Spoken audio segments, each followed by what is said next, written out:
Selamat Recording pagi in dan salam progress. sejahtera untuk kita semua. Yang terhormat Wakil Rektor Bidang Kemahasiswaan, Kerjasama dan Alumni Universitas Trunojoyo Madura, Bapak Surokim Esos SHMSI. Yang terhormat Kepala Unit Penunjang Akademik, Pengembangan Karir dan Kewirausahaan, Universitas Trunojoyo Madura, Ibu Dr. Mardia Hayati, SPMP. Dan yang saya hormati, narasumber kita pada siang hari ini, Bapak Nikolas Sidarta, serta seluruh hadirin, khususnya mahasiswa baru yang telah bergabung melalui Zoom Meeting. Puji syukur kita panjatkan kehadiran Allah Subhanahu wa Ta'ala, karena atas rahmat dan karunia-Nya kita semua dapat berkumpul bersama dalam keadaan sehat walafiat. Perkenalkan, saya Jaludin Syuti yang akan memandu acara pada siang hari ini. Dan pada kesempatan yang luar biasa ini, saya ingin mengucapkan selamat datang kepada seluruh mahasiswa baru Universitas Trunojoyo Madura di acara webinar kewirausahaan dengan tema Entrepreneurial Mindset with a Purpose to Serve. Sebelumnya,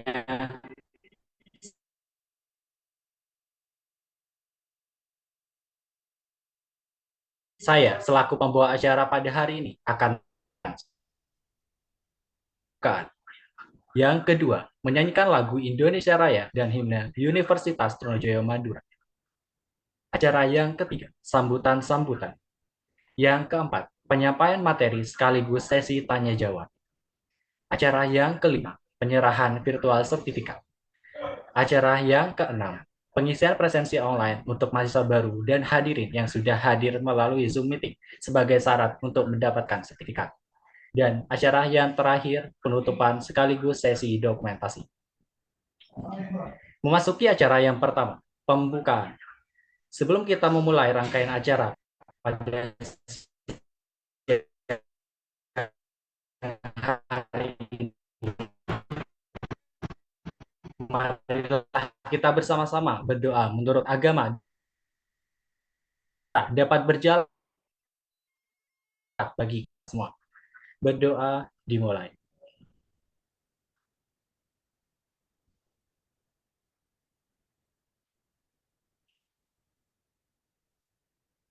Berdoa dicukupkan. Masuki acara yang kedua, menyanyikan lagu kebangsaan Indonesia Raya yang akan dilanjutkan dengan menyanyikan lagu himne Universitas Trunojoyo Madura. Kepada seluruh peserta dipersilahkan untuk menyanyikan bersama dari tempat masing-masing. Silakan.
Kerjasama dan Alumni Universitas Trunojoyo Madura.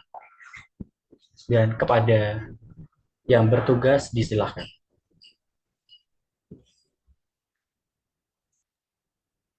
Sambutan Pak Wareknya nggak ada, Kak Jalal, jadi langsung saya handle aja ya. Baik Ibu. Baik, terima kasih. Bismillahirrahmanirrahim. Assalamualaikum warahmatullahi wabarakatuh. Selamat siang, salam sejahtera buat kita semua. Alhamdulillahirabbil alamin. Pada siang hari ini kita ketemu kembali di webinar series yang keempat dari 7 rangkaian webinar. Besok masih ada 2 dan terakhir di hari Jumat. Webinar kewirausahaan ini diselenggarakan dalam rangka untuk memenuhi amanah dari peraturan rektor terkait dengan mata kuliah potensi dan karakter mahasiswa. Salah satunya adalah karakter kewirausahaan. Nah, diawali dari mahasiswa baru untuk mengenal lebih dulu apa sih mindset dari seorang wirausaha. Untuk itu, webinar kali ini mengundang 7 pemateri yang kita kemas dalam webinar series. 7 kegiatan webinar ini sebenarnya mewakili dari 7 fakultas yang ada di Universitas Trunojoyo Madura. Namun, karena perkuliahan sudah berlangsung, sehingga kami tidak membatasi bahwa satu webinar harus diikuti oleh satu fakultas. Jadi, boleh semua mahasiswa baru mengikuti webinar di jam dan waktu kapanpun. Pada saat ini, seharusnya memang ada dari mahasiswa Fakultas Teknik, namun tidak menutup kemungkinan dari fakultas-fakultas yang lain. Meskipun sasarannya adalah mahasiswa baru, namun kita juga terbuka kepada seluruh mahasiswa yang tertarik akan kewirausahaan ikut mengikuti kegiatan ini. Saya ucapkan selamat mengikuti webinar kepada seluruh peserta. Terima kasih atas partisipasinya. Biar tidak lama-lama, biar kita bisa mendengarkan Mas Nikolas ya. Mas Nikolas ini pernah memberikan, nah menjadi mentor bagi adik-adik mahasiswa, khususnya mahasiswa agribisnis waktu itu di dalam kegiatan Bootcamp Innovation. Innovation Bootcamp pada tahun 2022, full selama seminggu. Nah, untuk itu saya minta Mas Nikolas mengundang pada kali ini adalah untuk menyampaikan kembali atau untuk sharing terkait dengan bagaimana sih menjadi memiliki jiwa entrepreneurship. Demikian, terima kasih. Mohon maaf. Assalamualaikum warahmatullahi wabarakatuh.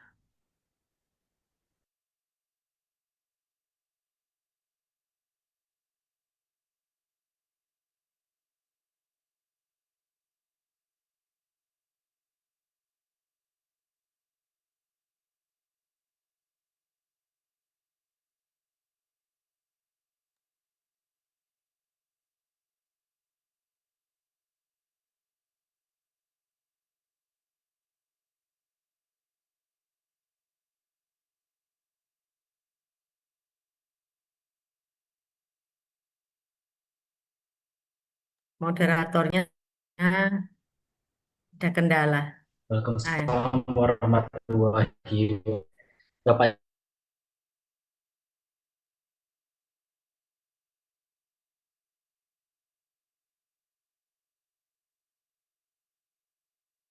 nggih. Oke, mungkin langsung saja ya. Kak Niko, Siap, Bu. Halo, Mardia. moderatornya terkendala, sudah keluar koneksi, tidak bergabung dengan kami, dia ada di luar. Saya Oh, serahkan iya. langsung kepada Kak Niko. Monggo Kak Niko. Oke. Siap, Ibu. Ya, ini ya. Selamat siang, Bu Mardia. Selamat siang, Pak Taufik. Tenang. kembali di depan teman-teman dari UTM. Ini ada Siti Aminah, dulu itu juga murid kita ya Ibu ya. Dulu tahun 2022, jadi sekarang terima kasih kembali join. Oke, oke, nah jadi tema besar pada hari ini itu entrepreneurial mindset with a purpose to serve. Maksudnya apa maksudnya? Karena kalau semisal, jadi background saya itu entrepreneurship, tapi bagian innovation driven. Jadi eh, kalau bahasa gampangnya entrepreneurship, tapi menggunakan teknologi, ada inovasinya begitu. Jadi eh, misalnya bukan sekedar jualan, kan jualan makanan, tapi ada inovasi apa di makanan tersebut. Dan yang biasa kita kenal sebagai startup. Dan startup ini sebenarnya setelah bersama Bu Mardia, mungkin Bu Mardia juga tahu perjalanannya sampai sejauh ini, di Indonesia itu sepertinya kurang memungkinkan ya, karena banyak faktor, tapi kurang lebih kurang memungkinkan. Nah, jadi kalau dibilang teman-teman, apalagi teman-teman yang di sini, pasti nggak mungkin semuanya pengen jadi entrepreneur, karena entrepreneur panggilan ya, pasti panggilan seperti kata Bu Mardia tadi, tapi bagaimana eh, kita itu belajar untuk mempunyai mindset entrepreneurial mindset. Entrepreneurial mindset bukan mindset entrepreneur, tapi ya mindset namanya entrepreneurial mindset gitu. Nah, jadi walaupun teman-teman di sini gak pingin jadi entrepreneur, tapi saya harap dengan adanya sesi kali ini teman-teman bisa mendapatkan framework. Jadi saya akan menjelaskan 8 framework di sini. Framework itu juga waktu di UTM waktu itu 2022 juga belum nggak ada framework ini. Jadi framework ini juga 6, pokoknya 5 atau 6 belum ada. Jadi sangat baru. Jadi kayak Siti yang kembali join bisa eh, ya bisa belajar kembali begitu, mendapatkan hal yang baru. Dan saya akan membalut 8 framework itu dengan 8 cerita. Nah, kalau teman-teman yang tanya ke saya, Mas, ini artinya apa entrepreneurial mindset bisa purpose to serve? Bahasa Inggrisnya apa? Bahasa Indonesianya? Ini saatnya saya buat pakai bahasa Inggris semua. Jadi teman-teman kalau nggak bisa bahasa Inggris, pakai Google Translate. Oke? Karena udah teknologi kita gunakan ya. Jadi biar teman-teman belajar juga eh, gimana menggunakan teknologi untuk membantu hidup kita sehari-hari. Salah satunya dengan mentranslate ini ke bahasa Indonesia. Oke, jadi saya waktu itu seperti sudah ini tadi Bu Marti sama Pak Taufik itu saya ketemu 2022. Saya kebetulan dipercaya untuk jadi mentor dan di sana itu sangat berkesan bagi saya ya. Eh, karena mm, saya dari Surabaya kan dari Surabaya terus naik mobil ke Madura itu saya melihat dari Surabaya ke Madura itu benar-benar terjadi perbedaan yang jauh banget, perbedaan dari sisi pembangunan dan itu bukan salah kalian, itu salah pemerintah memang, tapi saya melihat bahwa anak-anak di sana, anak UTM sangat bersemangat benar-benar mengikuti eh, semua sesi dengan baik. Saya udah pengalaman belajar di TB sama UGM udah sering, tapi anak-anak UTM saya sangat salut dengan perjuangan-perjuangannya, saya salut dengan semangat untuk belajarnya. Dan saya berharap pada kali ini eh, teman-teman bisa mendapatkan juga semangat tersebut yang kami tularkan waktu awal bootcamp, walaupun bootcamp itu tuh seminggu ya, seminggu. Tapi ini cuma ya sekitar sejam, tapi saya harap bisa ikut menularkan semangat tersebut. Dan semangat itu juga yang kemudian memantapkan saya untuk mengejar startup. Jadi saya sangat berterima kasih pada ya Bu Mardia, Pak Taufik, juga teman-teman UTM. Jadi saya di sini ingin sharing ya sebenarnya ya. Jadi teman-teman kalau ada yang mau nanya, kalau misalnya ada yang mau nanya ya, di chat aja, di chat nanti saya jawab. Nanti saya juga ada quiz, satu pertanyaan. Kalau yang bisa jawab, saya kasih 100.000. Nanti saya kasih nomor teman-teman yang bisa jawab, kasih ke Ibu Mardia. Nanti saya kasih 100.000. Satu orang ya, yang bisa jawab pertanyaannya.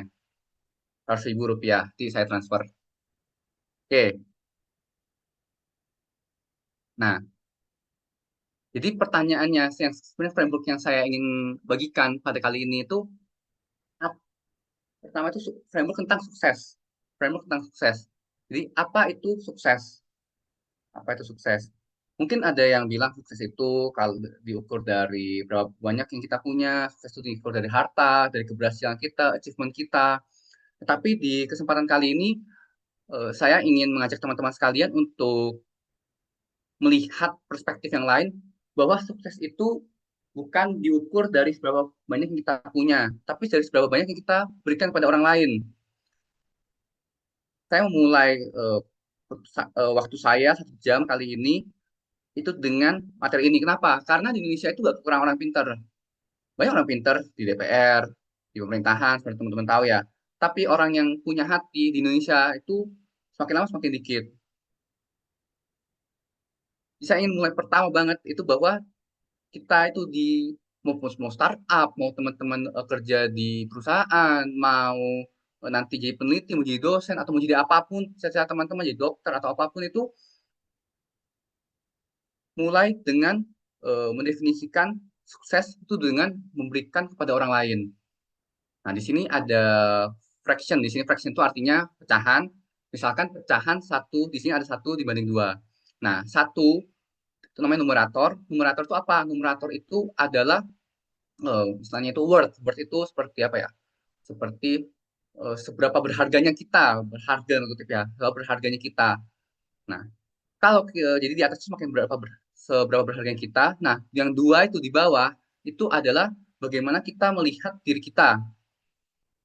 Jadi kalau misalnya pembagian di atas dibanding bagi bawah, semakin kita melihat bahwa kita itu berharga, semakin artinya eh, semakin kita melihat diri kita sendiri berharga. Berarti kan yang denominator yang di bawah gede kan. Berarti semakin kita sebenarnya tidak berharga. Semakin sebenarnya kita itu tidak apa ya, tidak sukses seperti itu. Jadi sukses itu juga harus di sini dengan humility, dengan walaupun sudah seberapa berhasil pun kita sudah kita diukur dari harta sudah banyak, kita memberikan orang lain juga sudah banyak, tapi kita tetap harus humble, tetap harus rendah hati, tetap harus melihat bahwa uh, yang penting itu adalah orang lain, bagaimana kita men-serve orang lain, bukan diri kita sendiri. Nah, apalagi teman-teman yang belum berhasil apa-apa, teman-teman yang masih baru berjuang, masih mahasiswa baru, itu harus lebih humble lagi. Udah belum berhasil apa-apa, belum punya achievement, udah ini, udah apa, udah sombong, udah sok, apalagi nanti udah berhasil pun nggak boleh sok, karena semakin kita merasa diri kita penting, semakin kita itu sebenarnya tidak penting. Oke, ini framework yang pertama aja ada 5 framework sukses. Jadi gimana caranya kita sukses? Nah, ini saya ada cerita. Jadi setiap framework itu saya ada ceritanya. Nah, ini ceritanya itu saya itu sebenarnya bukan ini kan menurut anak teknik ya sebenarnya ya. Nah, saya S1-nya teknik, teknik nuklir, UGM. Eh, tapi S2 saya itu saya ke perikanan. S1 saya itu waktu sambung marga saya masuk perikanan belum ya? Belum ya, Bu ya?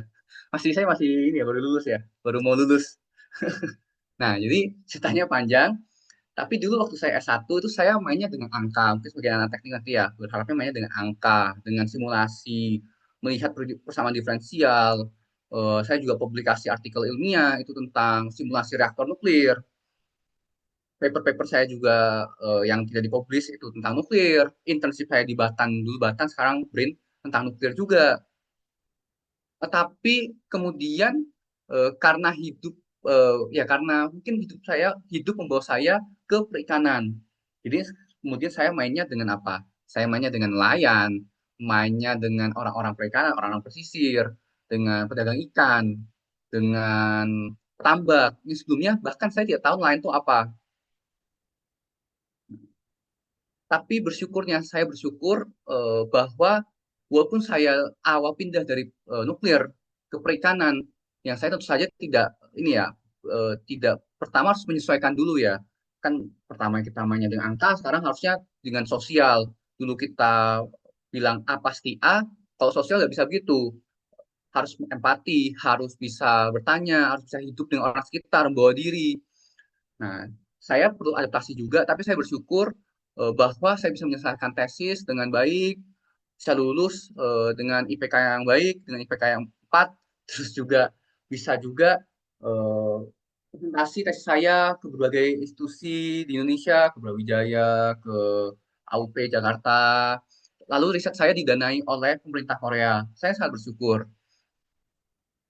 Nah,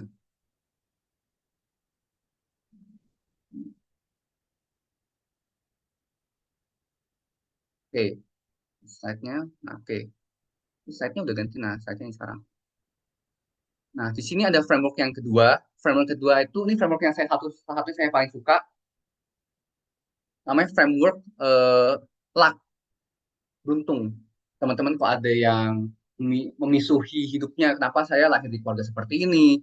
Kalau teman-teman ada yang merasa orang puas dengan eh, ya segala macam yang dia punya, nanti ada framework buat lagi. Tapi kalau teman-teman ada yang merasa dia kurang beruntung, nah di sini ada framework tentang beruntung. Jadi beruntung itu apa? Beruntung itu di sini itu adalah ketika opportunity itu kesempatan ketemu dengan preparation. Nah, jadi kita udah bersiap nih, teman-teman udah bersiap mungkin bersiap misalkan ada yang mau ikut lomba atau masuk baru apa, mau jadi ketua organisasi. Nah, teman-teman udah bersiap dulu, teman-teman udah punya persiapan, teman-teman misalkan eh, kalau ikut organisasi ya, mau jadi ketua organisasi ya, ikut organisasinya, persiapannya juga termaksud aktif, persiapannya juga termaksud memberikan kontribusi. Itu semua persiapan yang kadang itu kita tidak lihat. Seperti saya tadi, saya nggak nyangka juga kayak gini gitu. Nggak nyangka. Dan saat menjalin itu berat tuh. Berat, jujur aja berat. Dan tetapi itu ada preparation kita. Nah, ketika opportunity yang kita tidak tahu kapan itu tiba, ketemu dengan preparation, nah itu kita luck. Tapi harus ada yang kita lakukan, namanya action. Teman-teman nih udah persiapan segala macam, terus ditawarkan sebagai ketua organisasi. Tapi teman-teman bilang, wah, wah maaf saya nggak siap, ini sini aja, sih itu aja. Nah, teman-teman nggak ambil action, actionnya lewat. Maka tidak ada luck itu tidak datang begitu, tidak beruntung. Jadi saya ulangi kembali, sukses formula yang kedua itu ketika teman-teman sudah preparation yang bagus, terus ketemu dengan opportunity, dengan kesempatan, lo teman-teman ambil. Nah, itu orang itu sebagai luck. Oke, ini silahkan kalau mau di screenshot atau nanti saya kasih slide-nya ke Bu Mardia. Tadi itu yang ini kelihatan nggak ya? Ini slide-nya nanti belum berubah ya. Nah, tadi foto ya, foto ada Bu Mardia, ada foto sama Pak Taufik juga. Udah kelihatan belum tadi? Nah, ini ya terima kasih ini ditemenin waktu itu ke Brondong di Lamongan jauh-jauh. Ini tadi fotonya ya, foto ketika UTM ya, UTM di UTM. Sama tadi yang kedua tadi terkait dengan sukses formula yang pertama harus memberikan pada orang lain. Ini tentang dari nuklir ke perikanan. Lalu cerita yang selanjutnya. Nah ini saya eh, sebagai anak teknik ya, ini kan buat anak teknik sebenarnya ya. Sebagai anak teknik atau sebagai orang Indonesia, kita budaya ini budaya timur ya, kita cenderung diam. Nggak salah, emang nggak salah, nggak ada salahnya, nggak ada yang salah. Kita cenderung untuk berhati-hati jika ngomong, diam. Cenderung kalau misalnya disuruh presentasi kita malu. Cenderung kalau misalkan disuruh mengungkap pendapat kita nggak punya pendapat. Disuruh nanya kita nggak nanya. Itu orang Indonesia. Itu saya juga gitu sama. Nah, ini ada cerita. Jadi saya itu kemarin baru aja ini beberapa hari minggu yang lalu itu saya presentasi di depan panelis dari Korea, dari Pukyong University, dari berbagai guru besar, dari berbagai univ, IPB, terus ada dari Undip, dosen-dosen dari Undip, terus ada dosen dari UGM juga, dosen saya, ada dari Unhas, Unpati, Unhas itu Hasanuddin di Makassar, Unpati di Ambon, malah belum saya sebut. Pokoknya dari berbagai univ. Nah, sebelumnya itu tahun lalu itu juga sudah ada presentasinya. Nah, presentasi itu adalah bagian dari rangkaian beasiswa saya untuk semua awardee atau semua penerima beasiswa mempresentasikan tesis mereka dan dipilih tesis yang terbaik. Nah, jadi tidak semuanya presentasi, hanya 13 yang terpilih atau 10 yang terpilih itu yang presentasi dan dari 10 itu akan dipilih lagi satu yang terbaik. Tahun lalu saya sudah berusaha semaksimal mungkin, tapi saya nggak menang. Saya peringkat 4. Saya peringkat 4. Nah, itu proposal dan tahun ini eh, saya bersyukur saya merefine itu berarti mempolish itu berarti membuat lebih bagus slide saya. Saya juga udah tesisnya udah kelar, udah selesai. Nah, saya bersyukur saya bisa menang diberi anugerahi sebagai peserta terbaik. Nah, pertanyaan kenapa? Karena sebenarnya tesis saya itu ya, saya kan sebenarnya perikanan pura-pura ya, karena saya dalam konteks orang perikanan ya, saya di perikanan itu baru S2 selama 2 tahun. Sedangkan teman-teman saya itu dari S1 udah perikanan atau kelautan, itu mereka jadi udah 6 tahun ya. Tapi kenapa saya yang dipilih sebagai peserta terbaik? Saya nggak bilang penelitian saya itu lebih bagus dari mereka. Jujur aja penelitian mereka jauh-jauh lebih bagus, lebih dalam, mereka juga jauh lebih pintar daripada saya. Tetapi kenapa presentasi saya yang dipilih itu karena cerita, sebuah cerita. Saya mau yang saya tekankan itu bukan materinya A B C, materinya A B C, tapi yang saya tekankan itu adalah bahwa bagaimana cerita saya itu bisa dapat dimengerti oleh orang-orang menerima. Karena kan seperti topik A, topik B, topik yang master tesis untuk master itu biasanya udah dalam. Nah, tidak semua orang yang mendengarkan itu paham dengan topik kita. Apalagi saya membawanya itu iradiasi, iradiasi ikan. Orang jujur aja gak banyak yang paham ya. Nah, atau gak ada yang paham. Tetapi yang ingin saya sampaikan itu bukan terkait, oh saya itu pintar, saya paham iradiasi ikan. Tapi saya ingin memberitahukan bahwa kalau kita di tesis saya, bahwa sebenarnya iradiasi itu sebagai sebuah solusi itu bisa dipakai juga di perikanan begitu. Iradiasi itu artinya menyinari ikan dengan bahan radioaktif, kurang lebih seperti itu. Nah, jadi yang penting di sini yang saya sampaikan frameworknya itu adalah nih frameworknya. Ini apa nih artinya? Kita ribut ya. Storytelling itu cerita, writing, menulis, dan quality of ideas. Quality of ideas itu berarti eh, idenya, berarti teman-teman sudah pintar. Saya ulang lagi, storytelling, writing, quality of ideas. In that order. Dengan urutan seperti itu. Jadi yang paling penting itu adalah di sini ada S, storytelling. Lebih penting daripada menulis, lebih penting daripada quality of idea. Artinya apa? Kita nggak penting pintar, tetapi pintar tidak cukup. Kita juga nulisnya harus jago, nulis publikasi. Kalau teman-teman ini kan nulis apapun, nulis publikasi, nulis post, bahkan mungkin nulis tweet. Kalau ada teman main Twitter kan tweet, saya nggak main Twitter sih, cuma nah terus ada juga lebih penting daripada writing itu adalah storytelling atau bercerita. Kita sebagai orang Indonesia yang dibanding orang Barat ya, itu tidak lebih introvert dari Indonesia. Tidak apa-apa emang budaya kita, tapi gimana caranya dengan kita yang dan kita yang ngomongnya itu irit, saat diberikan kesempatan ngomong, kita tuh ngomong, kita cerita dengan bagus, seperti presentasi saya. Jadi quality of ID saya itu tidak lebih baik daripada teman-teman saya. Tapi saya benar-benar fokus, saya kemas gimana caranya bisa menyampaikan kasih saya dengan baik. Nah, teman-teman juga sama.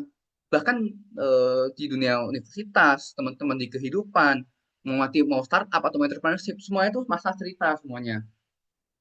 Semua itu masalah cerita, bukan berarti teman-teman jangan itu ya bodoh, tidak mau membaca segala macam.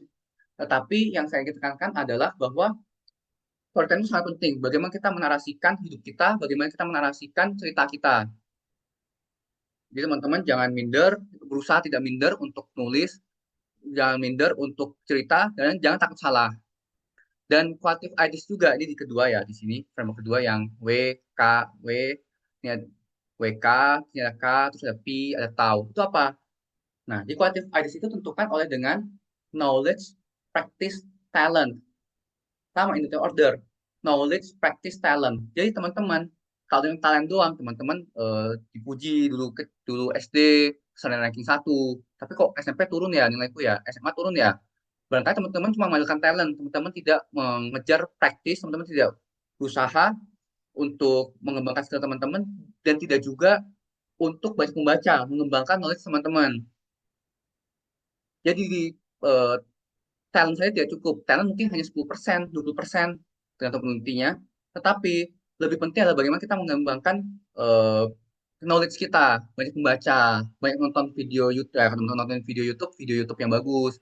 Toko TikTok, TikTok yang itulah yang edukasi bermanfaat. Jangan nontonnya influencer yang nggak jelas lagi. Saya nggak sebut nama ya, nggak sebut nama. Tapi di sini maksud saya itu adalah eh, budayakan membaca, budayakan juga untuk mencari tahu, karena itu knowledge itu walaupun dikit dikit dikit, tapi kalau gelas diisi setetes lama-lama akan penuh juga, sama seperti knowledge teman-teman. Ini framework yang kedua. Ini kedua, maaf, ini yang ketiga ya. Ini yang ketiga, saya lupa tulis. Nah, sekarang mungkin biar teman-teman nggak ngantuk ya. Sekarang biar nggak ngantuk. Nah, ini kuisnya sekarang. Oh, kuis, the main dog. Jadi ini dogma utama dari movement entrepreneurship kita. Untuk yang udah pernah ikut kelasnya, ini ya, nggak boleh, apa, nanti aja jawabnya ya. Saya nggak kasih hadiah ya. Tapi untuk mahasiswa baru yang belum pernah ikut kelas, nah ini pertanyaannya. What is the singular, necessary, and sufficient condition to have a company? Kalau yang kurang ngerti, silahkan ditranslate sendiri. Nah, yang bisa jawab, sekarang yang saya bisa jawab, saya kasih 100.000. Saya kasih waktu berapa ya? Ya, 1 menit deh. Jawab pakai mic ya. Teman-teman open mic, silahkan, terus jawab. Kira-kira jawabannya apa? Nah, ini ada Reva. Silahkan Pak Moderator, atau saya saja yang ini.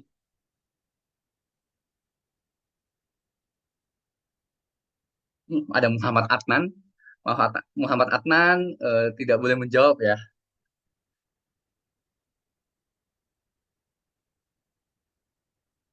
Oke, saya kasih jawabannya. Silahkan yang resen atau langsung open mic, silahkan.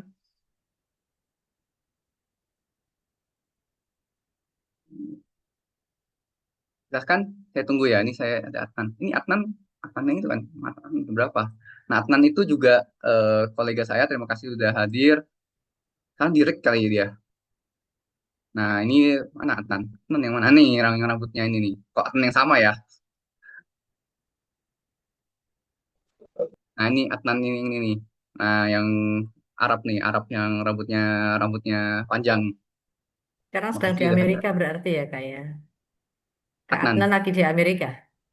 Wah, kurang tahu. Mungkin di Saudi, mungkin di mana. Saya Oh, juga kurang paham.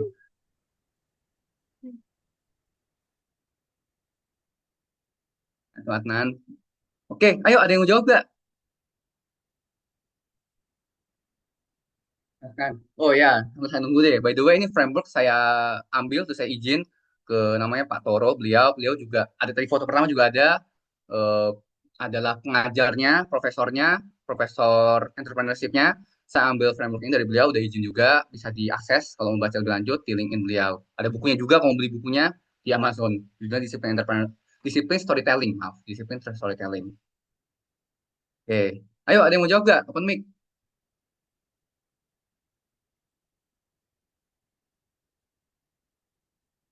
Aduh.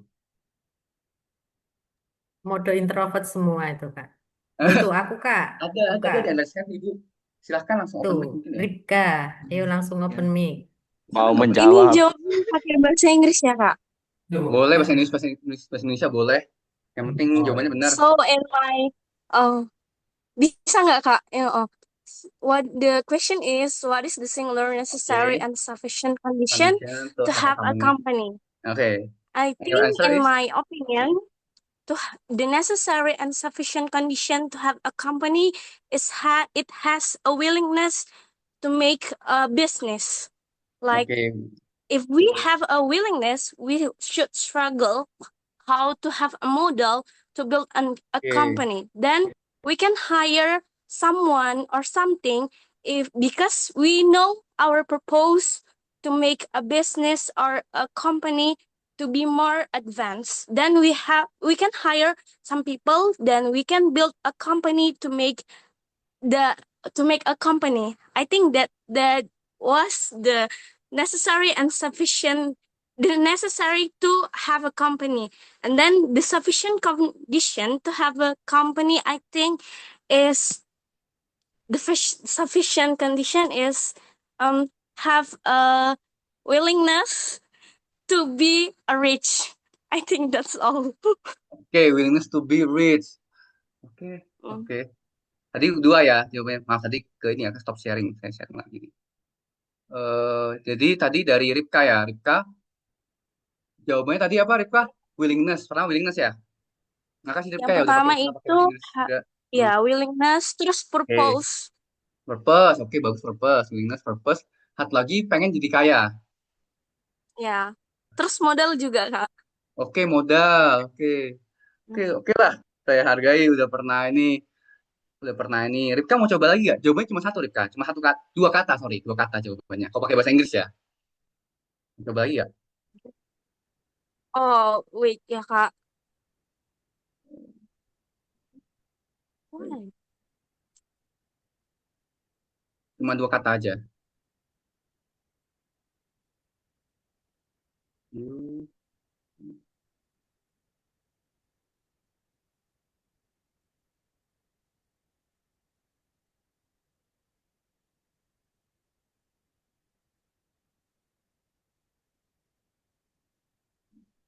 Ripka, ayo Ripka.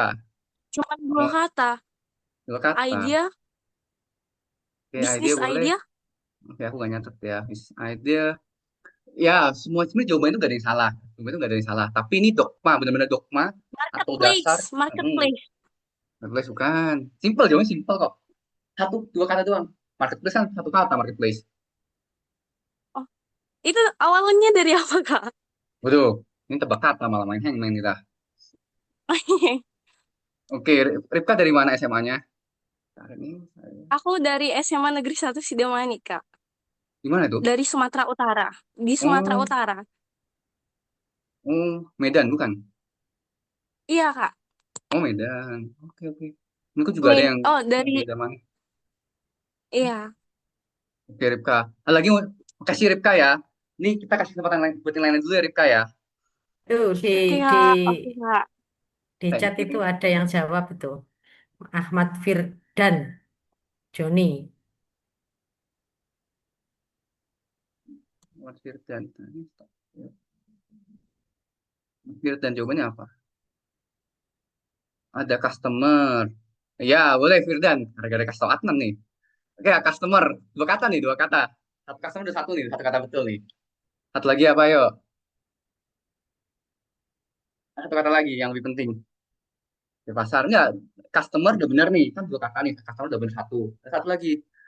Bayar sama customer sama aja, Irfan. Bayar itu membeli. Customer ya membeli. Sistem kerja yang baik.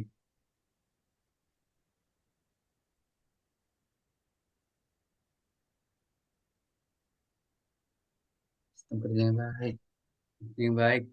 Ayo, belum ada yang benar nih. Market, Kak. Market, market, market. Oke lah, cuma belum kan customer udah bener nih, dua kata nih. Oh, Titik-titik ya. customer deh. Titik-titik customer atau customer titik-titik. Nah, boleh lah. Peluang. Peluang. Udah, ini waktunya udah berapa lama nih? Peluang. Peluang tadi kan kita udah bahas soal opportunity kan. Opportunity itu apa? Nah, oke deh, kalau gitu eh, good marketing, maaf belum bener. Belum sesuai dengan dogma utama ya. Tapi saya sangat hargai teman-teman udah berusaha untuk menjawab semuanya. Eh, nanti itu deh, saya kasih 100.000 deh ke Bu Mardia. Nanti Bu Mardia pilih deh yang dikasih siapa. Itu aja Bu ya. Jadi saya yang harus ini nih, mau dikasih siapa gitu. Kalau saya sih dibagi dua ya. Bagi dua, Hmm. yang tadi ada yang Mm-mm. jawab customer dikasih Mm-mm. setengah, sama Ripka dikasih Mm-mm. setengah kata saya. Oke, Ripka sama Heeh, Muhammad siapa nih? Ahmad Firdan tadi ya. Mas Nanti Wildan, Kak oke. Ripka menghubungi ini ya, Japri nomor WA-nya sama Ahmad Firdan ya. Nah, oke. Eh, Jadi ini Nomor saya WA-nya dikirim. siap Ibu. Makasih Ibu Martia ya. Saya lanjut dulu. Oke, gini deh, kalau misalkan nanti sampai akhir sesi ada yang berhasil jawab, di chat aja. Dua kata yang benar deh ya. Benar. Jangan nanti aku mau jelasin soalnya. Jadi udah pasti benar dong. Jadi teman-teman nanti di akhir deh, di akhir nanti yang ngomong lagi saya kasih lagi. Nah, oke. Ini presenter view.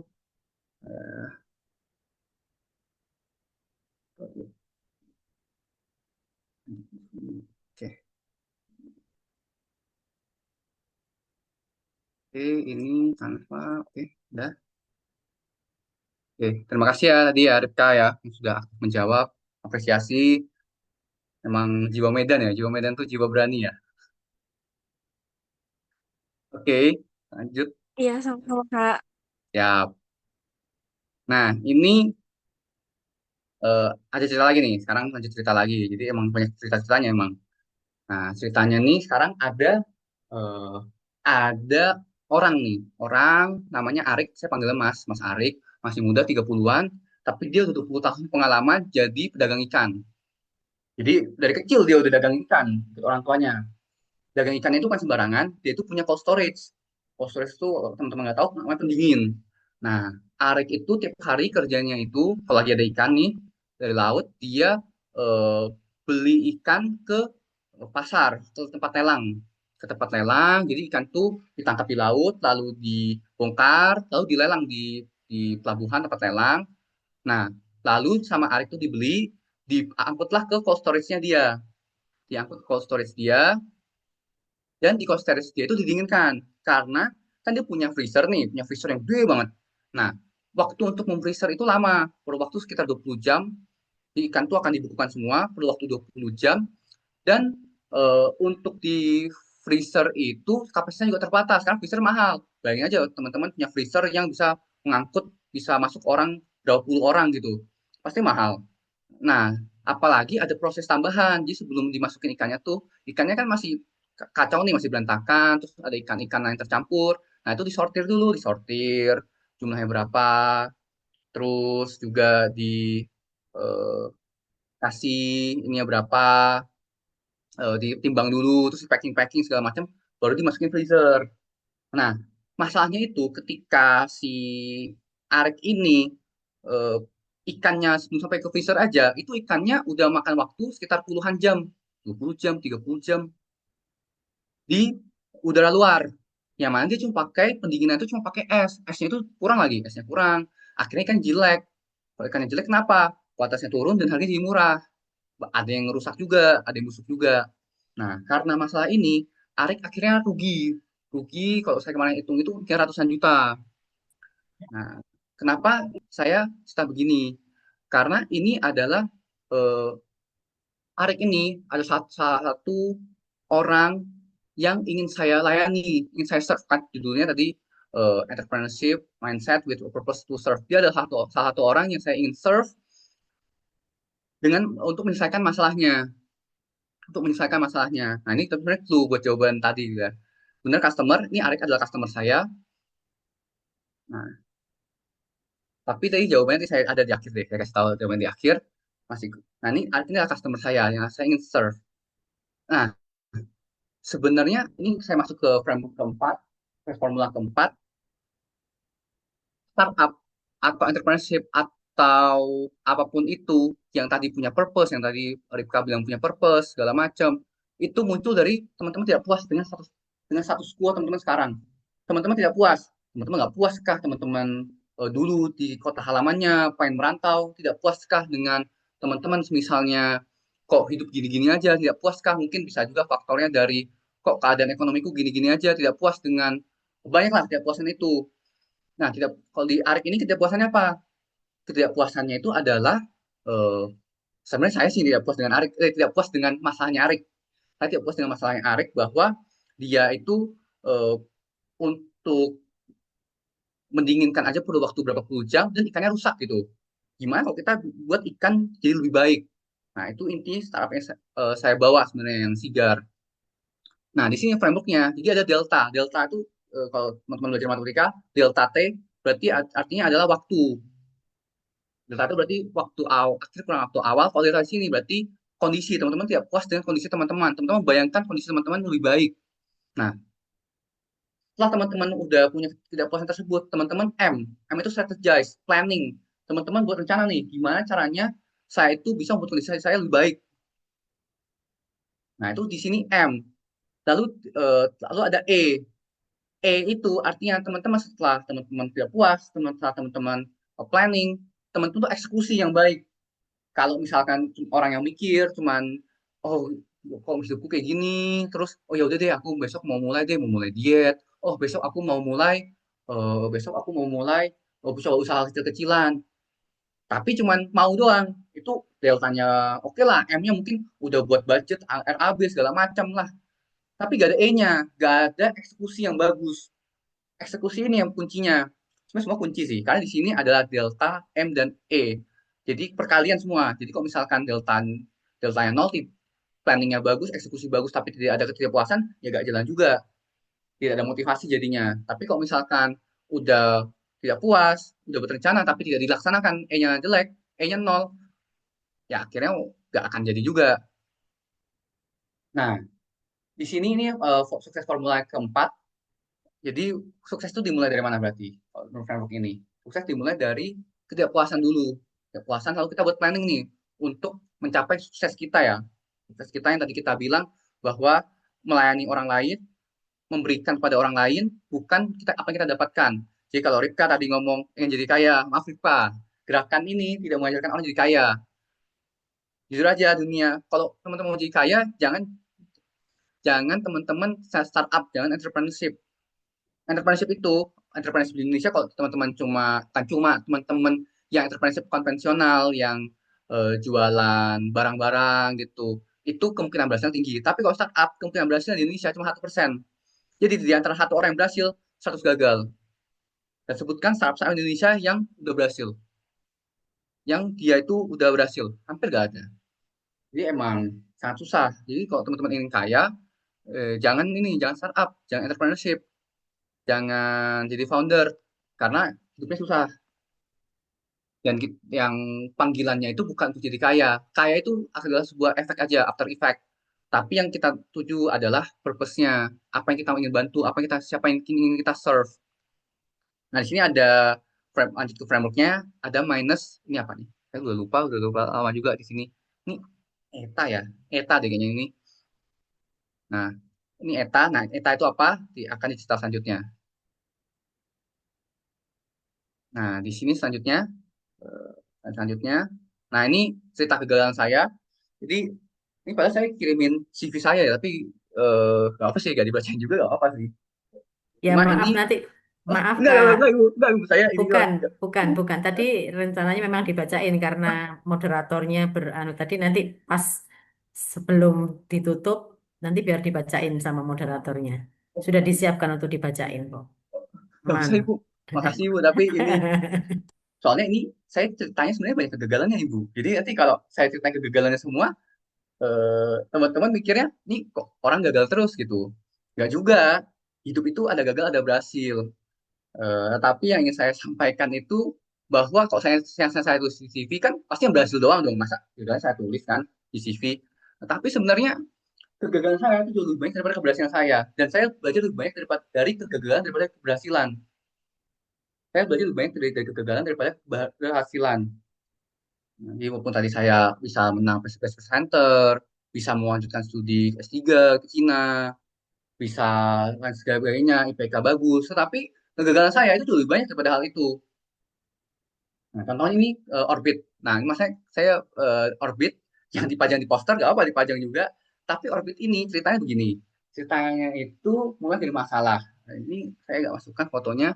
Nah, tapi ini petani cabe yang saya eh, bawa itu namanya Pak Tri, yang saya PMR, artinya yang saya wawancara namanya Pak Tri. Pak Tri itu petani cabe. Nah, petani cabe masalahnya itu kalau cabe di sana itu banyak terserang penyakit, dan tumbuhnya juga lama, dan cabai juga sering jelek gitu. Nah, masalah itu karena sebenarnya masalahnya simpel, karena nutrisi tanahnya itu kurang, nutrisi tanah di sana tanahnya kurang. Nah, lalu saya bersama teman-teman saya, cangkringan tuh di Jogja, bersama teman-teman saya itu membuat solusi gimana kita bisa menyuburkan tanah dengan merecycle waste itu berarti sampah-sampah dari perikanan. Jadi ikan-ikan busuk, ikan-ikan yang udah jelek, kita buat jadi gampangnya suplemen fertilizer. Nah, jadi saya udah datang nih ke Sade, ke Sade, ke Rembang. Saya ke Rembang, tinggal di Rembang seminggu, saya tinggal di Cangkringan seminggu sama petani. Terus saya buat solusinya nih, solusinya seperti ini. Terus saya bahkan pitching, presentasi di depan orang-orang. Akhirnya apa? Akhirnya startupnya gagal. Kenapa gagal? Karena sebenarnya salah satu yang paling penting faktor dari startup itu adalah founding teamnya. Founding team itu artinya teman-temannya, timnya. Tim itu penting banget. Dan di sini timku di Orbit itu ternyata punya tujuan yang berbeda gitu, tujuan berbeda dari tujuanku. Nah, jadi tidak cocok antara aku dengan teman-temanku. Akhirnya timnya bubar, ya startupnya bubar juga. Aku nggak bisa kerja sendiri kan. Nah, jadi dan semua tidak semua itu berjalan sesuai dengan rencana. Seperti di sini eh, sudah berusaha cukup susah-susah, sudah capek-capek, aku mempertaruhkan hidupku semuanya di sini, akhirnya gagal gitu. Ya sudah, mau gimana kan? Nah, karena di hidup itu, ini masuk ke framework yang terakhir, framework sukses yang terakhir, itu ada yang namanya unintended effect. Unintended effect. Unintended effect itu apa? Kalau orang Indonesia yang beragama percaya Tuhan, itu namanya Tuhan. Kalau di orang mungkin yang nggak percaya Tuhan, banyak yang percaya Tuhan di luar negeri, itu mereka bilang, ada yang bilang alam lah, ada yang bilang sebagai keberuntungan lah. Tapi kalau kita orang Indonesia percaya Tuhan, itu Tuhan. Jadi mau bagaimanapun manusia berkehendak, kalau Tuhan bilang enggak, ya enggak gitu. Seperti saya tadi, mau saya gimana pun berusahanya, tapi kok misalkan jalan saya bukan ke sana, ya udah gak akan berhasil gitu. Memang saya evaluasi banyak yang saya pelajari kegagalan saya, seperti dari founding team, tetapi bagaimanapun pasti ada yang miss. Kalau misalnya emang tidak jalan seperti itu. Nah, oleh karena itu, 99% kita udah berusaha di tangan kita, tapi 1% itu ada dan akan selalu ada. Jadi teman-teman walaupun percayalah kalau teman-teman merasa sekarang hidupnya sial, gagal terus, nggak sukses-sukses, memang jalan itu panjang, memang jalannya menderita. Dan ada yang namanya unintended effect, artinya apa yang kita inginkan, apa yang kita rencanakan tidak tentu sesuai dengan keinginan yang di atas. Ini namanya higher order feedback atau namanya YOT. Jadi makanya kita harus humble, kita harus lebih berusaha, harus disiplin. Karena tadi kita nggak akan tahu kapan opportunity-nya tiba. Kita cuma bisa preparation, preparation, preparation. Tapi saat opportunity tiba, kita ambil itu dan take action. Nah, ini persamaan sukses faktor 5 tadi. Ada 5 tadi ya. Dari tadi pertama saya review bentar. Pertama itu tadi dari bahwa sukses itu bukan dari seberapa yang kita punya, tapi dari seberapa yang kita berikan. Yang kedua itu dari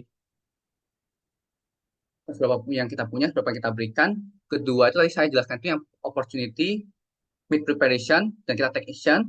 Yang ketiga itu dari storytelling, writing, quality of ideas in that order. Lalu ideas itu juga ditentukan dari knowledge, practice, talent, juga sama urutannya. Ya, keempat tuh tadi dari kita lihat was, delta, terus kita M itu kita punya planning, lalu kita eksekusi. Dan yang terakhir 5, sukses yang kelima, bahwa sukses itu juga ada campur tangan dari yang maha kuasa. Nah, itu udah selesai. Sukses faktor, selesai. Saya ada 2 framework lain, cuma ya tambahan aja. Oke, ini jam 27. Oke, nah ini cerita saya, ini kenapa saya pasang, karena ini sangat berkesan bagi saya. Saya jadi waktu itu pertama kali, saya bukan orang perikanan, seperti saya bilang tadi ya, bukan orang perikanan, tapi kemudian saya karena startup saya perikanan, jadi saya tinggal sama pelanggan saya, customer saya, dan itu sangat berat bagi saya, karena saya bahkan nggak punya koneksi orang perikanan, bahkan saya nggak pernah tahu ikan tuna apa tongkol cakalang apa saya nggak pernah lihat nelayan, nggak tahu bahkan pelabuhan ikan di mana, tapi saya disuruh ke sana. Nah, pantai pertama yang saya kunjungi itu adalah pantai perikanan eh, pelabuhan perikanan pantai, pelabuhan perikanan pantai Sadeng di Yogyakarta. Itu 2 jam perjalanan. Wah, dan itu ya, dan itu ya kayak aduh, dan itu ya 2 jam perjalanan dan jalannya itu gelap, gelap gak ada lampu segala macam. Saya naik motor lagi. Buat saya itu pengalaman yang mendeg-degan, nggak pernah juga ke sana soalnya. Nah, tapi saya senang di sana saya dipertemukan dengan nelayan yang sangat baik, namanya Pak Markotik. Pak Markotik ini nelayan, dia mau menerima saya di rumahnya, saya dikasih makan, ya ada yoga, yoga juga mukanya, maaf tadi wajahnya juga ada tadi terpampang di depan, di foto depan tadi. Nah, saya juga bareng yoga ke sana, kita tinggal 2 minggu, 3 minggu di sana sama Pak Markotik, sama nelayan-nelayan di Sadeng. Dan Pak Markotik inilah, nelayan-nelayan Sadeng inilah yang kembali lagi juga awal saya itu ingin men-serve satu panggilan awal pertama saya kenapa saya tetap mau di perikanan karena saya melihat Pak Markotik yang begitu baik bagi saya, ceritanya Pak Markotik juga sangat menyentuh saya, Jadi saya ingin terus di perikanan. Nah, Pak Markotik inilah yang disebut bagi saya itu adalah paying customer saya. Nah, jadi jurus utama ini paying customer saya.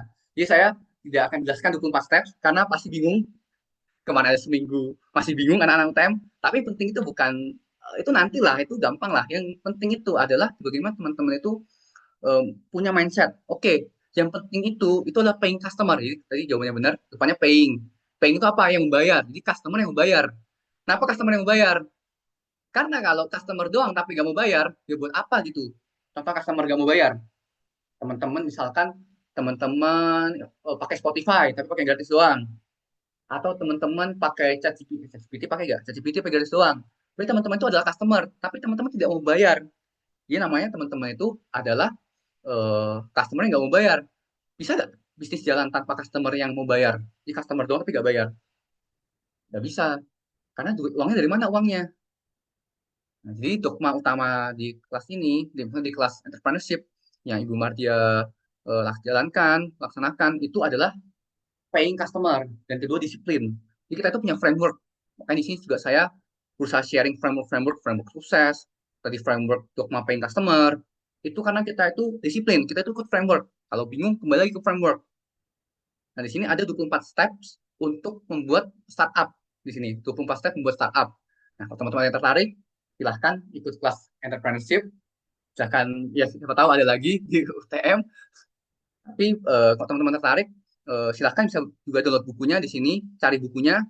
Eh, bukunya yang tidak legal ada, kalau teman-teman mau di internet cari sendiri, saya nggak mau kasih. Tapi kalau mahal ya bukunya, 600.000, 700.000. Nah, ini disiplin entrepreneurship, 24 steps to a successful startup. Nah, oke. Okay. Jadi ini framework kita pakai. Dan yang teman-teman ingat, kalau teman-teman harus ingat, dogmanya apa? Dogma itu paying customer. Dan kedua, disiplin. Oke. Okay. Ini saya udah mau selesai, dikit lagi. Ada 4 slide lagi.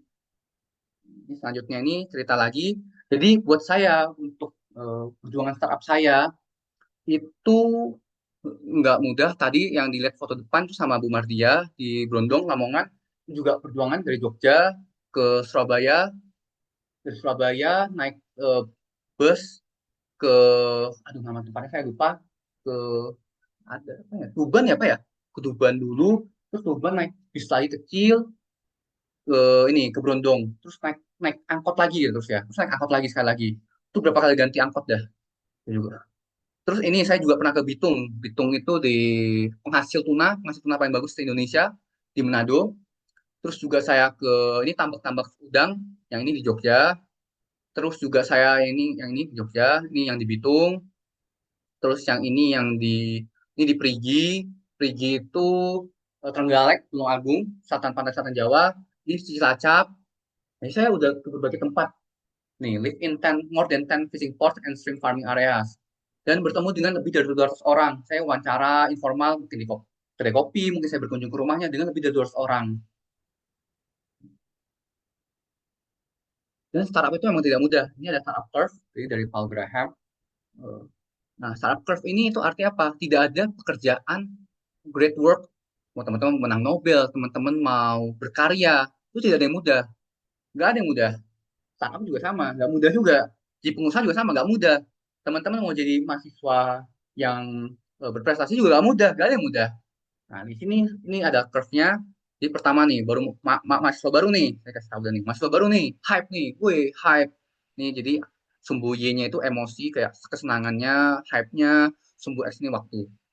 Baru-baru nih, waduh, hype dulu, waduh, keterima nih sebagai mahasiswa nih, senang segala macam.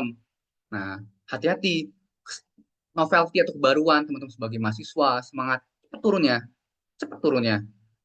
Dan justru di saat-saat seperti ini, teman-teman yang membedakan teman-teman itu tadi mau sukses atau enggak itu saat seperti ini. Teman-teman preparation tetap jalankan enggak? Teman-teman eksekusi tetap dijalankan enggak? Teman-teman mau IPK 4, mau apa? Menjadi pengusaha, mau lulus 3 tahun, teman-teman tetap jalankan enggak? Planning teman-teman tetap belajar enggak? Tetap ikut organisasi dan aktif enggak? Nah, di saat kita itu tidak termotivasi, justru di saat-saat itu kita seharusnya uh, tetap disiplin. Makanya tadi juga tema disiplin. Habis itu, waduh, ini turun bawah, terus struggle nih, struggle. Waduh, kapan nih berhasilnya nih? Kapan nih berhasilnya nih? Kapan nih berhasilnya nih? Udah mau naik naik dikit turun, naik dikit turun, naik dikit turun. Tentu harus tetap harus disiplin, harus sabar, baru akhirnya ketemu jalannya. Nih, namanya startup curve. Startup juga sama. Awalnya, wih buat startup nih, terus tiba-tiba gagal. Terus tiba-tiba, wah kok gak berhasil nih, kok gak ada yang mau beli nih, segala macam. Baru kemudian naik-naik. Oke, terus, nah ini ada, nah di sini, jadi saat seperti ini, teman-teman itu, kita lihat ya, kurvanya bersama-sama ya. Anxiety naik, yes, anxiety itu kegelisahan, teman-teman gelisah, teman-teman cemas, khawatir. Nah, terus di sini, cemas, khawatir, anxiety naik, imposter syndrome, oh merasa sebenarnya aku gak layak loh, aku gak layak nih untuk jadi mahasiswa nih, aku kok teman-temanku bisa, aku gak bisa ya, kok aku kayaknya cuma jadi orang yang pembohong ya, pembohong tuh kayak palsu, pura-pura gitu. Naik. Depresinya naik juga depresi. Emang sekarang mental health juga isu kayak depresi naik. Nah, sebenarnya butuh support dari teman-teman. Butuh support, butuh bergaul, butuh cak humor dia. Tapi saat yang sama teman-teman saat udah stres, sosial life-nya turun. Ini paradoksnya. Di saat apalagi kalau di sini tempatnya startup ya, saat seharusnya kita itu butuh support dari orang lain, kita tuh malah narik diri. Saat kita itu anxiety kita naik, depresi kita kemungkinannya naik, kita tuh malah menarik diri, sosial life kita malah turun. Nah, ini teman-teman saya sharing ke teman-teman biar teman-teman sadar nanti, oh, kok aku mulai stres ya? Oh, kok aku kok kayaknya nggak berhasil-berhasil ya? Teman-teman ingat kurva ini bahwa satu, tes itu butuh waktu dan ada faktor dari yang di atas, harus disiplin, harus prepare. Kita nggak tahu kapan opportunity tiba dan saat teman-teman stres, jangan sendiri, reach out ke orang lain, cari bantuan, ya pokoknya jangan kemudian semua dipendam sendiri, nanti malah akan terjadi hal yang tidak kita inginkan. Oke. Nah ini sebenarnya framework, ini framework ke berapa nih? Ke 7 berarti ya. Nah ini, jadi startup saya tadi Orbitnya gagal, itu startup terakhir saya, yang terakhir maksudnya yang terakhir saya dirikan itu Orbit, itu gagal. Jadi saya nanti mau S3 ke Cina, S3 ke Cina, bersyukur udah dapat S3-nya, tanggal 7 nanti berangkat ke Cina, namanya Zhejiang University. Saya mengambil jurusannya itu Agricultural, Biological, Environmental, and Energy Engineering. Intinya itu engineering tapi buat perikanan, apa gitu. Engineering buat perikanan. Nah, engineering buat perikanan dan terus startup saya kemana? Startup saya nih, startup saya akan saya bawa ke Cina. Maksudnya saya bawa itu, saya akan riset teknologi di Cina, lalu saya akan jadikan itu sebagai sebuah startup, sebagai saya komersialkan. Komersialkan. Nah, ini ada foto, saya pasang aja ini THS, Entrepreneurship Bootcamp. Eh, ini salah satu momen yang berkesan juga dalam perjalanan startup saya. Saya bisa ketemu dengan apa Presiden Singapura itu berarti direktur rektornya Singapura University, bisa makan-makan segala macam dengan ini tuh bisa ketemu dengan Pak Menteri dulu, Pak Menteri Menko Menko ya, Pak Menko Menko Polhukam ya, Menko Polhukam yang dulu. Dan ini berkesan bagi saya, mungkin juga mempengaruhi keputusan saya kenapa saya akhirnya memutuskan untuk lanjut ke Cina gitu. Nah, intermezzo aja, tapi yang saya berikan ini, kata nggak ya? Nah, yang saya kasih tahu, yang saya sarankan tuh, nah ini Unicorn Founder Pathways. Jadi sebenarnya itu ini adalah grafik menunjukkan jalan, kalau misalkan teman-teman nih ada startup yang nilai 1 billion lebih, nah itu foundernya itu dari mana asalnya? Nah, jadi sini kita lihat ya, ada banyak cabang sebenarnya. Ternyata ada banyak cabang, kan cuma satu cabang. Ada nih, ada yang pertama itu dia dari eh, ada yang kebanyakan itu nih kita lihat ya, kebanyakan itu orang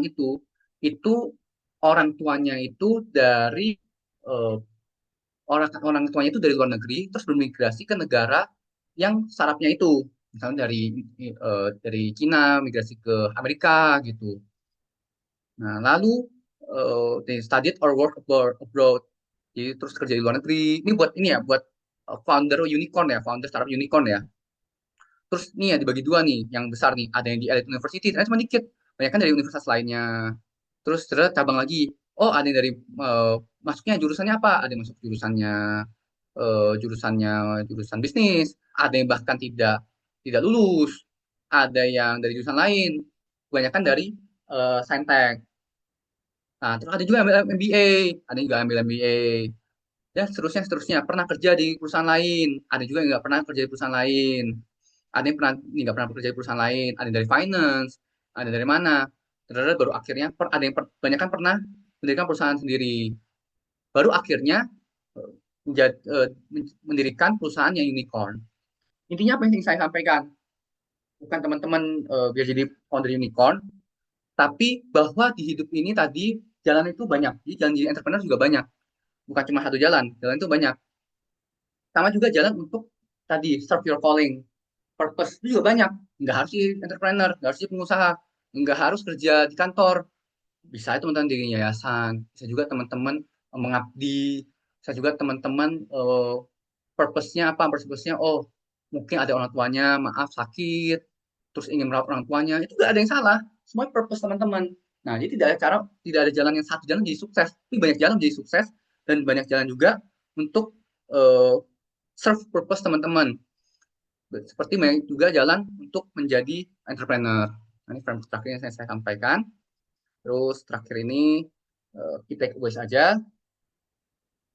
Tiga ini, tapi ini saya ada waktu dikit ya. Mungkin coba teman-teman tadi saya janji sekali lagi saya kasih lagi saya udah janji ya. Silahkan raise hand atau langsung ngomong yang pertama itu key takeaways-nya atau yang teman-teman dapatkan dari tadi saya ngomong sekitar sejam itu apa? Terus, ya silakan ngomong. Jadi apa yang teman-teman dapatkan dari tadi saya mendengarkan selama 1 jam. Selain yang di layar ya, selain yang di layar. Apa aja? Satu aja.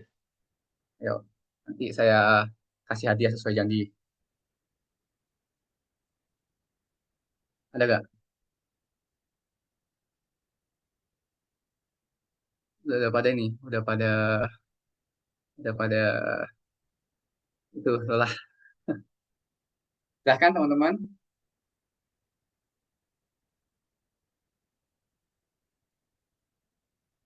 Ada gak? Ini sudah pada ini ya, sudah pada capek ya. My customer to multiply. Oke, ini saya buka 1 menit lagi deh. Ini sekarang jam berapa nih?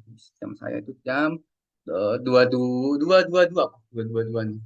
Nah, silahkan langsung ngomong. Kalau ada, saya kasih 50.000 lagi untuk yang mau men-sharingkan apa yang didapatkan dari tadi sesi selama 1 jam.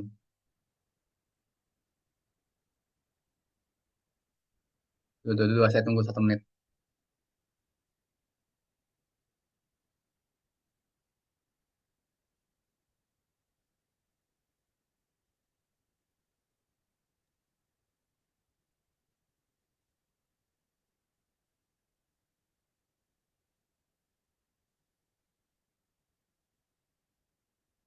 Nah, ini Ainul yakin. Ayo, langsung ngomong aja, usah resen. Bisa nggak on mic langsung? Atau harus di-unblock dulu? Di-unmute dulu. Silahkan. Langsung unmute nih, pasti unmute. Silahkan Ainul yakin. Langsung. Nah, Benar yakin, ayo. silahkan Ainul yakin. Sudah dipersilakan Ibu Mardia. Bisa Ibu ya, bisa langsung ini ya, langsung open mic ya, teman-teman ya. Bisa. Siap. Aduh, kok nggak jadi? Ya udah 2-2-3. Berarti ini ya, kesempatan udah lewat ya. Saya anggap nggak ada berarti ya. Jadi tadi cukup saya mengeluarkan uang 100.000 saja untuk tadi dua dua orang tadi ya. Jadi, Ripka sama siapa tadi? Ahmad. Ahmad siapa tadi? Oke, kalau begitu dari saya sekian. Teman-teman kalau ada yang mau nanya ke saya, silahkan hubungi saya. Bisa lewat LinkedIn, bisa lewat WA. Silahkan minta kontak saya ke Bu Mardia. Kalau teman-teman ada yang mau lebih lanjut. Eh, Semoga sukses terus teman-teman. Ingat untuk bersabar, untuk terus find your calling.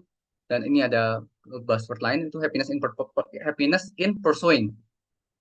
Yang dengar happiness in pursuing. Jadi menikmati dalam penceritaan, menikmati dalam apa yang teman-teman kerjakan sekarang.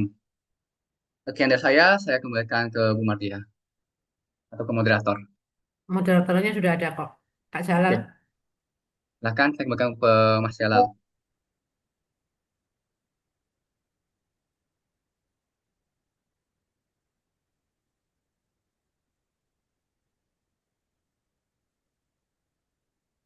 Orangnya tidak masuk ya, Mas ya? Hmm. Suaranya kok nggak masuk Kak Jalal? Coba di unmute lagi.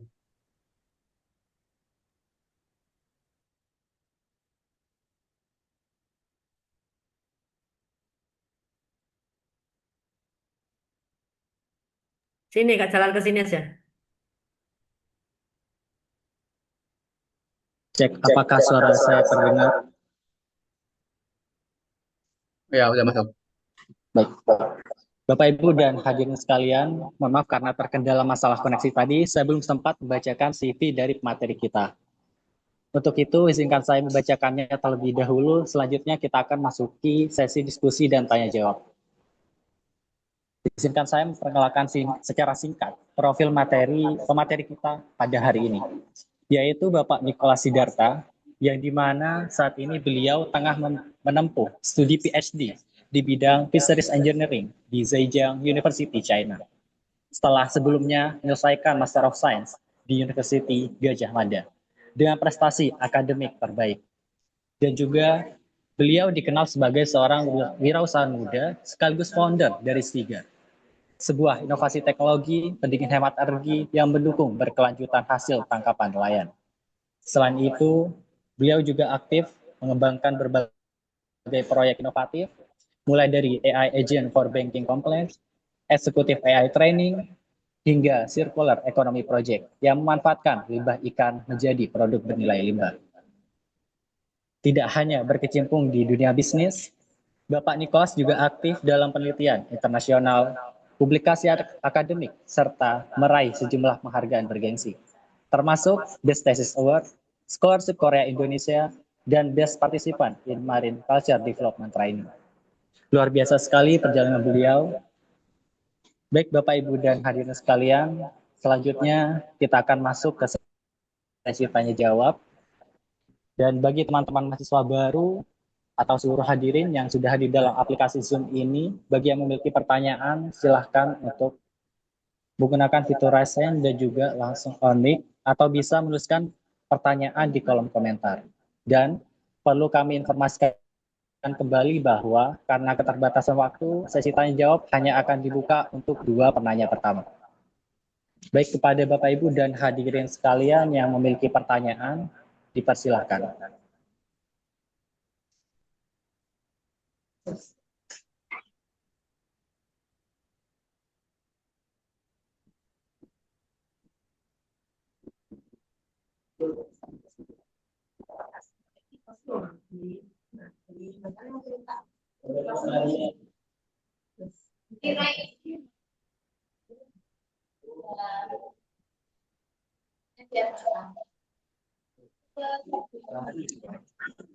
Pada seluruh peserta yang memiliki pertanyaan bisa menuliskan di kolom komentar atau bisa menyalakan fitur raise hand dan menyalakan mic.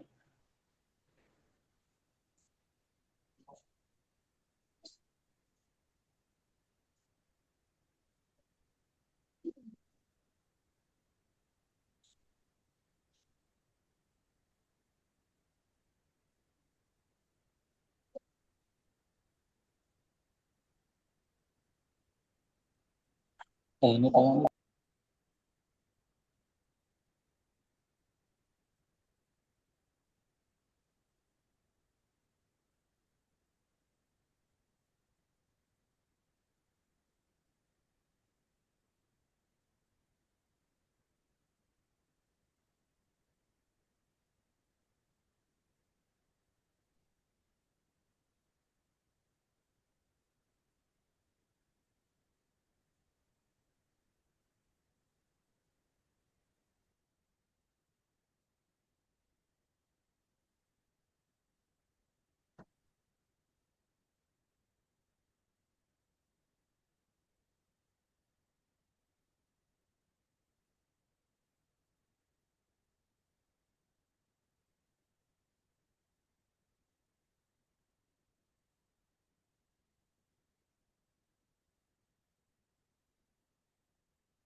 Baik, kepada Pak Isnurul Holisong, silakan untuk menyalakan mic terlebih dahulu.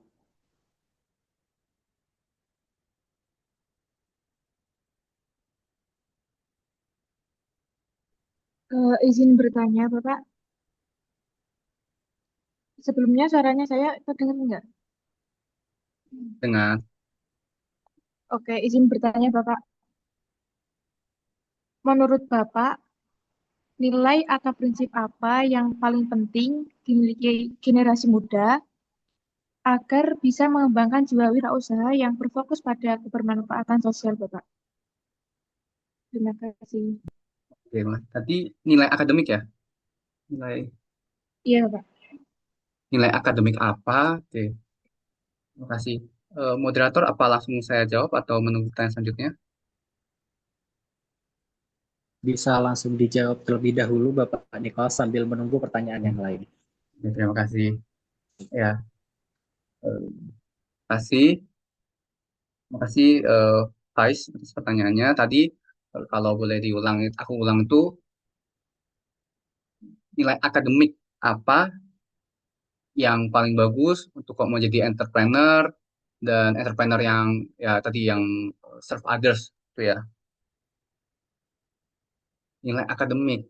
Nilai akademik itu kalau aku boleh ini ya, aku interpretasi sendiri berarti ya. Nilai akademik itu lebih ke arah em, mata pelajaran atau nilai-nilai seorang akademisi gitu. Maksudnya nilai akademisi itu mungkin eh, berarti integritas. Integritas semua harus punya sih. Cuma kayak barangkali harus lebih nulis harus bagus, harus berarti harus curious ya. Curious itu berarti harus hmm, ingin tahu, harus juga eh, kalau tadi kok yang dimaksud itu nomor yang nomor dua ya, jadi nilai-nilai akademik itu berarti nilai-nilai seorang akademisi gitu ya sebagai mahasiswa.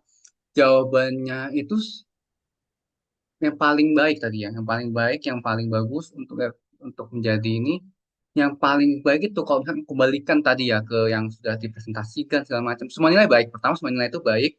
Tapi kalau aku kembalikan ke tadi slide yang sudah dipresentasikan, itu kok yang framework yang aku bagikan itu adalah nilai seperti Pancasila juga nilai ketuhanan, nilai bahwa yang kita kerjakan itu bukan buat kita, itu buat orang lain. Nah itu nilai yang tadi kalau sesuai dengan framework yang tadi dipakai itu nilai yang paling penting. Tapi kembali lagi semua nilai penting. Kenapa? Karena sebagai akademisi, kalau misalnya, oh ini fokusnya nulis paper buat diri sendiri, fokusnya nulis paper, yang penting jadi paper banyak, citasinya banyak, tapi gak peduli. Nah itu bisa aja nanti plagiarisme, bisa aja nanti ya udahlah eh, falsifikasi data itu sangat bahaya. Oke. Terus pertanyaannya, kalau misalkan tadi maksud pertanyaannya itu adalah nilai-nilai, mungkin nilai itu pelajaran apa yang paling bagus? Semua pelajaran bagus, semua pelajaran bagus, semua pelajaran bagus, semua pelajaran kalau teman-teman ikuti dengan baik bisa menjadi ini ya, bisa menjadi kesempatan teman-teman untuk menjadi entrepreneur. Karena entrepreneur gak harus STEM kok, gak harus startup teknologi itu enggak. Siapa aja bisa, siapa, maksudnya semua bidang itu pasti ada kesempatan, semua bidang ada kesempatan.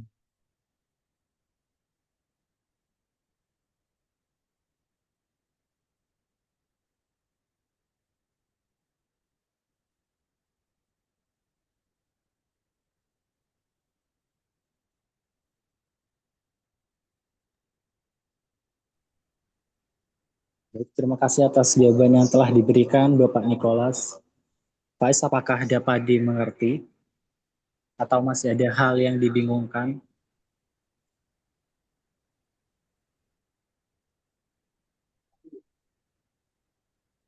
Baik, untuk pertanyaan tadi sudah dijawab sama Bapak Niklas. Baik, terima kasih atas pertanyaannya. Untuk para hadirin dan peserta yang sudah hadir dalam Zoom, apakah ada pertanyaan lain? Bapak Nicholas, ini ada salah satu peserta yang mengirimkan pertanyaan di kolom komentar. Mungkin saya akan bacakan. Itu pertanyaan dari Muhammad Irfan Haryono. Pertanyaannya adalah, impact apa sih yang didapat kalau kita bisa berwirausaha sejak dini. Oh ya, oke. Terima kasih atas pertanyaannya, ini Mas Irfan ya. Jawabannya ini mungkin agak agak beda ya sama orang ya. Kok saya sih merasa ya, entrepreneurship itu panggilan. Jadi kok teman-teman emang gak suka berwirausaha sih ya gak usah, karena itu panggilan gitu. Dan saya tidak dengan saya harap maksudnya kok di sisi saya dan saya juga percaya Bu Mardia tadi juga dari sambutannya bilang bahwa yang tujuan kali ini tuh bukan untuk membuat pengusaha mungkin ya, tapi untuk membentuk entrepreneurial mindset gitu, entrepreneurial mindset. Jadi gimana mindset teman-teman itu tadi bisa bekerja buat orang lain, bukan buat diri sendiri, gimana disiplin, pay customer oriented, itu yang ingin dicapai ya kalau dari presentasi saya. Nah, lalu kalau saya tanya nih, misalkan oke lah, teman-teman pengen jadi entrepreneur gitu, emang pengen panggilannya jadi entrepreneur, berwirausaha sejak dini gitu, sejak dari sekarang udah berwirausaha, apa impact yang dapat? Ya, menurut saya, dari pengalaman saya, kalau wirausaha itu eh, sama seperti pekerjaan lainnya, yang pekerjaan teman-teman mungkin aja project, teman-teman ada yang punya project ngoding, atau mungkin punya project misalkan membersihkan pantai, jadi mengajak teman-teman, oh yuk kita mengorganisasi membersihkan pantai, atau yang lainnya lah, atau melayat apa ke panti asuhan. Itu pasti belajar untuk pertama berempati dengan orang lain tadi ya, berempati dengan orang lain, belajar juga banyak hal hal yang sebelumnya kita nggak tahu, kita jadi tahu. Misalnya kayak tadi terkait dengan startup curve ya, pertama hype dulu, terus turun. Sama semua seperti semua pekerjaan juga seperti itu. Oh awalnya pengen buat gerakan sosial, naik dulu. Oh ya semangat, udah jalan, baru sekali jalan, dua kali jalan, selama males, ngilang. Sama juga kayak kalau tadi pakai startup curve yang tadi, wirausaha juga sama. Kalau teman-teman nggak disiplin, nggak apa, itu nanti pasti nggak akan jalan terus. Jadi kalau misalnya impact yang terutama sih kembali lagi selain buat orang lain ya, buat orang lain itu juga buat diri kita sendiri. Jadi buat apa mulai hal baru itu gak ada yang salah, mau wirausaha, mau apa, pasti teman-teman mendapatkan suatu manfaat dari situ. Pasti mendapatkan suatu manfaat dari situ. Entah teman-teman bisa belajar sesuatu yang baru, dealing dengan orang lain, teman-teman belajar untuk tahu supply chain, ini banyak banget lah.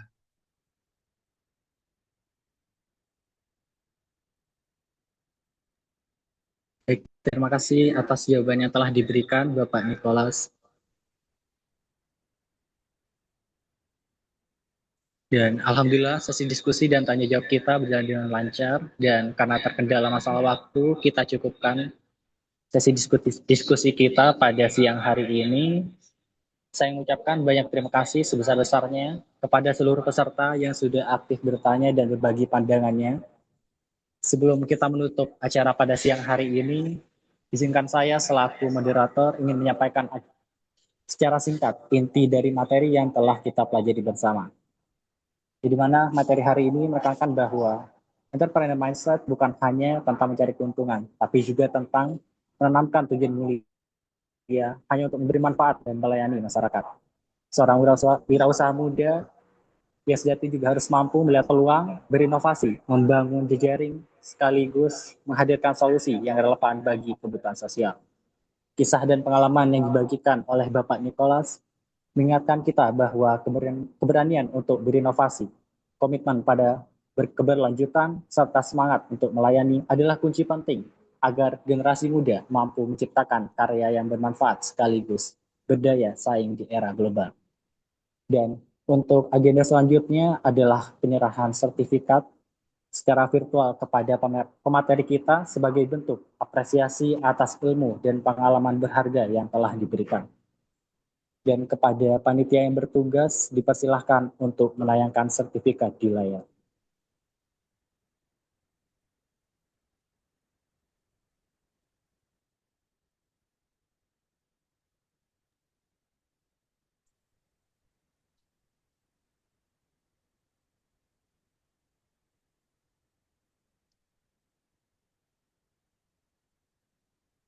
Sekali lagi kami ucapkan terima kasih yang sebesar-besarnya kepada Bapak Nicholas atas kesediaannya untuk hadir pada webinar kewirausahaan pada siang hari ini dan berbagi ilmu yang sangat bermanfaat. Baik hadirin sekalian, sebelum kita benar-benar menutup acara pada siang hari ini, mari kita lakukan sesi dokumentasi bersama terlebih dahulu. Kepada yang bertugas, diharapkan untuk debriefing peserta yang ada di grup, peserta yang sudah hadir di Zoom, dan kepada seluruh hadirin untuk menyalakan kameranya sejenak, karena kita akan mengambil sesi dokumentasi bersama. Baik Bapak Ibu dan hadirin semuanya, dimohon untuk menyalakan kamera untuk beberapa menit ke depan, karena kita akan melakukan sesi dokumentasi bersama.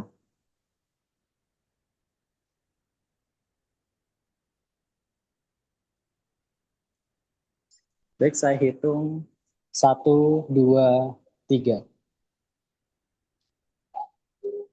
Saya hitung kembali, dimohon kesiapannya. 1, 2, 3. Baik, terima kasih semuanya yang sudah berkenan melakukan sesi dokumentasi bersama. Namun sebelum itu, kami mohon kepada teman-teman untuk tidak meninggalkan room Zoom terlebih dahulu, karena setelah sesi dokumentasi ini akan ada presensi yang perlu diisi sebagai tanda kehadiran untuk mendapatkan sertifikat. Teman-teman dipersilahkan untuk mengisi link presensi yang sudah dibagikan di kolom chat Zoom. Terima kasih banyak ya, Mas Jalal, Sertifikat. Radia. Baik, terima kasih kasih kembali, Kak Niko. Nikola. Sampai ketemu lagi. Terima kasih banyak, Bu Mardia, beneran loh. Kalau nggak bertemu Bu, nanti deh, nanti kok saya pulang dari Cina, nanti saya ini kabarin. Terima kasih banyak Pak Taufik juga. Pak Taufik, saya ingat Terima dulu. kasih Mas Niko, masih monitor. Semoga Siap, bisa ketemu di lain kesempatan. ya Pak Taufik. Saya dulu ingat kata Pak Taufik yang paling menantang S3 ya. Nah, saya Hmm. oke. Kalau gitu saya izin pamit dulu ya. Ini. Baik, terima kasih banyak Pak Nikolas. Terima kasih Mas Jalal. Terima kasih Bu Martia. Terima kasih Pak Taufik. Selamat siang. Terima kasih Mas Niko. Ya, Teman-teman terima kasih. semuanya diharapkan untuk mengisi presensi yang sudah tersedia di kolom chat ya. Dan dengan demikian berakhir sudah rangkaian acara webinar kewirausahaan kita pada siang hari ini. Dan sebelum itu, sebelum saya tutup acara pada siang hari ini, saya ingin mengucapkan terima kasih yang besar-besarnya kepada Bapak Niko selaku pemateri, kepada Ibu Dr. Mardia selaku Ketua UPA PKK, serta seluruh peserta yang sudah meluangkan waktunya untuk hadir dan berpartisipasi. Semoga apa yang kita dapatkan hari ini bisa menjadi bekal semangat untuk terus berkarya, berinovasi, dan juga berprestasi. Saya Jaludin Suyuti selaku moderator, mohon maaf apabila ada kekurangan dalam memandu acara ini, dan sampai berjumpa di kegiatan Unit Penunjang Akademik, Pengembangan Karir dan Kewirausahaan di Universitas Trunojoyo Madura. Wassalamualaikum warahmatullahi wabarakatuh. Waalaikumsalam warahmatullahi wabarakatuh. Terima kasih banyak. Terima kasih Kak Niko. Sampai ketemu.